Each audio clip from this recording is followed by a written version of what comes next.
বিশ্বের দ্বিতীয় সর্বোচ্চ দামি মশলা ভ্যানিলা বিন উৎপাদনে বড় সাফল্য পেয়েছে বগুড়া মশলা গবেষণা কেন্দ্র। প্রত্যাশার চেয়েও বেশি ফল এসেছে গবেষণা কেন্দ্রের গাছগুলোতে। এখন এই মশলার চাষকে কৃষক পর্যায়ে ছড়িয়ে দেওয়ার পরিকল্পনা নিয়ে কাজ করছে গবেষকরা। বাণিজ্যিক চাষের সাফল্য আসলে কৃত্রিম ভ্যানিলা এসেন্স আমদানি কমবে, উল্টো দেশের চাহিদা পূরণ করে বিদেশে রপ্তানির সম্ভাবনা তৈরি হবে বলে জানাচ্ছেন বিজ্ঞানীরা। বগুড়া ঘুরে এসে রিপোর্ট করছেন সাইদুল ইসলাম। ভ্যানিলা এসেন্স নামটি আমাদের কাছে পরিচিত হলেও এটি আসলে কোথা থেকে কিভাবে তৈরি হয় তার ধারণা নেই বেশিরভাগ মানুষের। এটি হলো বরবটি বা সিমের মতো দেখতে এক ধরনের ফল, যা অর্কিড জাতীয় এই গাছে হয়ে থাকে। ইন্দোনেশিয়া, ভারতসহ অনেক দেশে এই ভ্যানিলার চাষ হলেও বাংলাদেশে বছর তিনেক আগে এই মশলার গবেষণামূলক চাষ শুরু করেন বগুড়ার মশলা গবেষণা কেন্দ্রের বিজ্ঞানীরা। এবার গাছে এসেছে থোকায় থোকায় ভ্যানিলা বিন।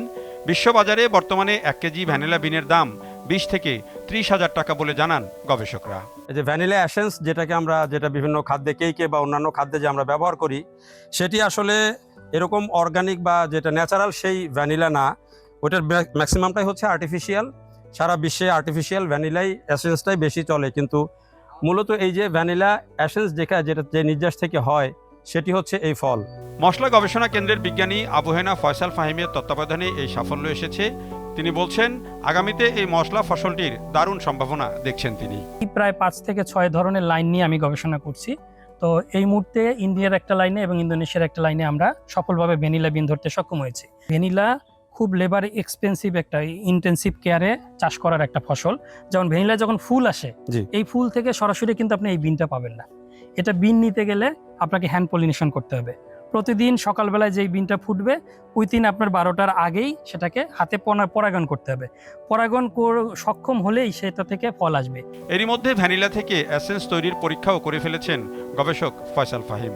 মাঠ পর্যায়ে এই চাষ সম্প্রসারণের পরিকল্পনা করছেন গবেষকরা। এই বিনগুলোকে আমরা একটা হট ওয়াটার ট্রিটমেন্ট দেই। ট্রিটমেন্ট দেওয়ার পরে এটাকে আমরা 2 মাস যাবত বিভিন্ন ধীরে ধীরে হালকা রোদে শুকিয়ে, তখন এটা খয়েরি বা কালচে কালার ধারণ করবে এবং এই কালচে কালার ধারণ করার ফলে এর ভিতরে একটু নরম অংশ থাকবে। এই নরম অংশটাই আসলে ফ্লেভার দিবে। এই একটা বিন থেকে যে পরিমাণ অংশ পাবেন ভিতরের নরম, এটাকে বলা হয় 1 টেবিল চামচ এসেন্সের সমান। বিশ্বে বর্তমানে উৎপাদিত ভ্যানিলার শতকরা 58% হয়ে থাকে ইন্দোনেশিয়ায়। আমাদের দেশসহ সারা বিশ্বে ভ্যানিলা এসেন্সের বেশিরভাগই কৃত্রিম।